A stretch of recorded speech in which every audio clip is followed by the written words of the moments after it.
Hello hello hello sir వినిపిస్తుందా?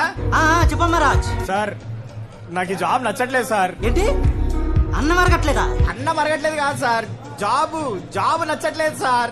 ఏంటంటే చిలకెగరట్లేదా? నీ చిలకెగరపోతే నేనేం చేయాలరా బ్లడీ ఇడియట్? చిలుక కాదురా గూట్లే, జాబ్ రిజైన్ చేస్తున్నారా నేను. కొత్త ప్రాజెక్ట్ డిజైన్ చేస్తున్నావా? Oh my baby cool cool cool. జంకు పట్టిపోతుందిరా ఇక్కడ. బంక్ కొడతావా? ఇదేమైనా కాలేజ్ రా బంక్ కొట్టడానికి? రే పిచ్చి ముద్ద. కందాగడ్డానా? అవునరా కన్నగడ్డనే. తీసి నీ చెవులో పెట్టుకో. నన్ను పువ్వుల్లో పెట్టుకొని చూసుకుంటావా? దేనికిరా? అరే నిన్ను పువ్వులో పెట్టుకొని చూసుకోవడం ఏంద్రా? అమావాస్య రోజు పుట్టిన అనకొండ మొక్కపోడా. ఏంటి మణికొండ వచ్చావా? ఎందుకురా? నీ పిండం పెట్టడానికి వస్తున్నారా నేను? దండం పెడతావా? సరేరా రా పెట్టుకోరా. మై బేబీ అలాగే కానివ్వరా. అరే రేపు వచ్చి నీ పని చెప్తారా రే భోజుడికి. కోడోకే బిందా. బొంద